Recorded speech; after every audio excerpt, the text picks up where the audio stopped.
1970년 8월 서울 한강 지하철 공사 중단 사건. 한강을 관통하는 새로운 지하철 노선 공사가 갑작스럽게 중단되었다. 처음엔 단순한 침수 사고인 줄 알았어요. 현장 책임자 강철민 씨의 증언이다.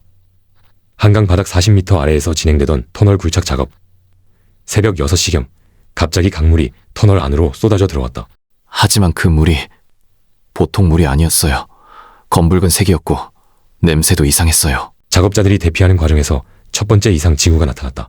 김 기사가 맨 마지막에 나오고 있었는데 강 씨는 말을 잇지 못했다.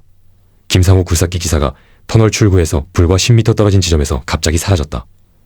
CCTV에는 그가 갑자기 뒤를 돌아보더니 어둠 속으로 걸어가는 모습이 찍혀 있었다. 수중 카메라로 터널 내부를 촬영한 결과 충격적인 광경이 포착되었다. 터널 천장에 여러 개의 긴 목들이 매달려 있었다. 마치 거대한 샹들리에처럼 일정한 간격으로 늘어져 있었고 그 끝에는 각각 다른 사람들의 머리가 달려 있었다. 김 기사님도 있었어요. 맨 끝에 눈을 감고 있었지만 입은 계속 움직이고 있었어요. 더 끔찍한 것은 그들이 모두 살아있다는 점이었다. 물속에서도 숨을 쉬고 있었고 카메라를 향해 도움을 요청하는 듯한 손짓을 했다. 과거 기록 발견. 8월 16일시 공무원 박정수 씨가 오래된 기록을 발견했다. 1925년 일제강점기 때도 같은 곳에서 공사를 했던 기록이 있어요. 그때도 갑자기 중단됐더라고요. 당시 기록에는 수중에서 괴이한 현상 발생이라고만 적혀 있었다. 하지만 개인 일기에는 더 구체적인 내용이 있었다. 조선인 노동자들이 하나씩 사라지기 시작했다. 마지막에 본 것은 물속에서 춤추는 듯한 긴 목들이었다.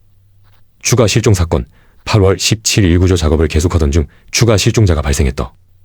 잠수부 3명이 터널 내부로 들어간 후 연락이 끊어진 것이다. 수중 통신기로 마지막에 들린 말이 아름다워요. 너무 아름다워요. 였어요. 구조대장 최성민 씨의 증언이다. 30분 후 잠수부들이 다시 나타났다. 하지만 그들의 목은 비정상적으로 길어져 있었고 얼굴에는 황홀한 표정을 짓고 있었다. 우리도 저기 있고 싶어요. 너무 평화로워요. 그들은 그 말을 남기고 다시 물속으로 사라졌다. 터널 폐쇄 결정 8월 18일. 더 이상 희생자를 낼 수는 없었어요. 시 관계자의 말이다. 결국 터널은 완전히 봉인되었다.